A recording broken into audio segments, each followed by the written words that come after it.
On écrit souvent sans penser que tout le monde l'a fait ou le fait.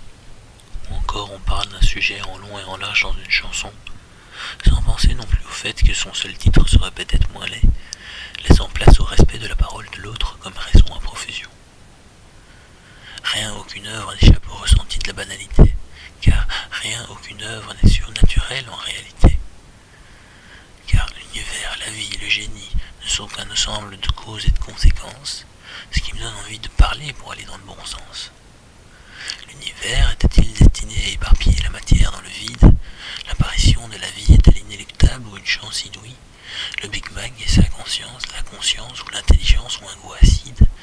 C'est une chance inouïe au contraire du goût plus basique que nous donne la vie. La vie, elle, semble toujours trouver un chemin. Elle nous dit que même si elle dépend de l'éparpillation de la matière, matière en mouvement ordonnée et non en vain, ce serait fait ailleurs si pas ici la formation des galaxies et de la Terre.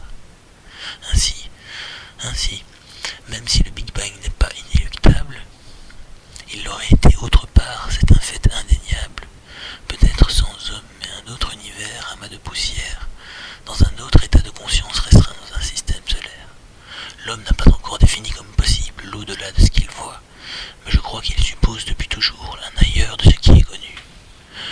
L'implosion non de la matière, mais d'un amas de matière peut ne pas être loi, tout comme la possibilité de l'existence d'une autre implosion doit être mise à nu.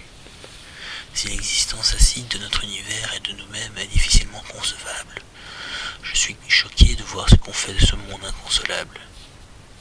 Mais j'imagine évoluer vers un respect grandissant de la chance qui nous est donnée, et puis le fait d'avoir conscience de cette chance peut nous consoler.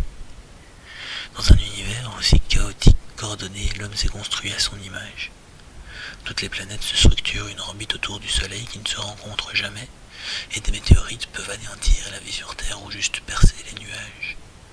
Du présage d'une étoile filante se profile une guerre à l'image du tonnerre qui nous a fait. Mais je fais un vœu, je fais un vœu, je fais un vœu. Je fais un vœu, je fais un vœu, je fais un vœu, je fais encore un vœu. Je fais le vœu que les transports et les communications ou l'évolution technologique nous permettent de pallier nos ardeurs, et que cette évolution nous permette de prévenir et de guérir sans leurre les méfaits même de cette technologie, voire la famine et les guerres que nous vivons. Mais ce n'est pas la seule solution, la nature même de l'homme aussi ne doit pas être remise en question par un passé qui s'enroussit. Le parent éduque et l'enfant devient comme il veut qu'il soit. C'est tendancieux et dit que la famille vit avec regard critique et foi. L'homme n'est pas foncièrement agressif mais peut le devenir, tenté par la force de la nature, par le fait qu'il naît pour mourir. Des parcelles de désert sont délimitées par des frontières, des pays affamés. Et dans leur malheur, ils font plus d'enfants pour survivre à ce qui paraît désespéré. Dans ce contexte, donner la mort peut être une libération, mais il n'est tout de même pas exclu que ce soit une punition. Même dans ce contexte de famine où la mort reste une punition. Et en guerre où la mort est honorable, elle reste indésirable, nous le savons. Sur ces champs de bataille, la mort va trop vite et les souffrances fait peur, et la mort va trop vite quand vengeance et tristesse s'entremêlent avec stupeur. Mais la paix est célébrée aussi prenante et forte que la compassion. Le pauvre bonheur incite aux yeux de tous à l'imitation, inqualifiable, sans que le regard se perde dans le miroir des malheurs. On se voit plutôt se laisser aller ou très bien accepter vivre comme pauvre dans le leur. Or, il est vrai que l'on vit avec eux chaque souffrance une par une. Là, l'envie d'écrire qu'on se voit tous chercher à atteindre la lune. De la mort ressort le côté chétif de la lune qui tourne en rond, alors que la vie est aussi exceptionnelle qu'une éclipse ou que son reflet la nuit qui a du bon. Unis dans cette quête, on perd notre haine de la différence. Nous différons par notre situation, par notre lien à la nature, essence, de notre imagination, ou de nos rites, espoir d'une bonne moisson.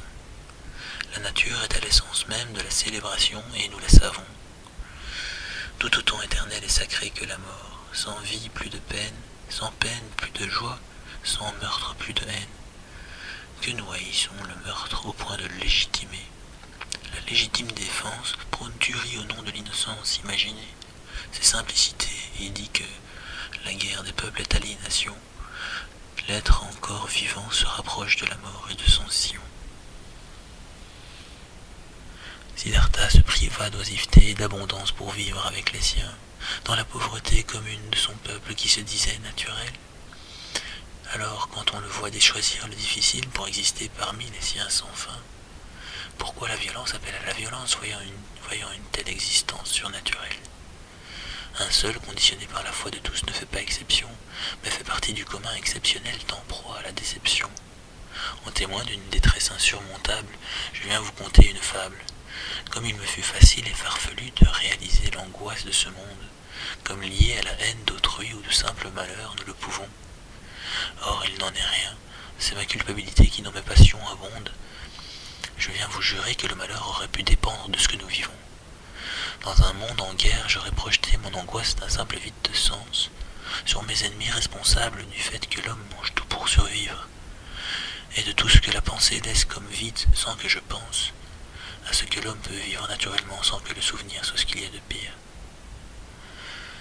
J'aurais tué comme une bête ou bêtement pour me venger de tous les malheurs de ce monde.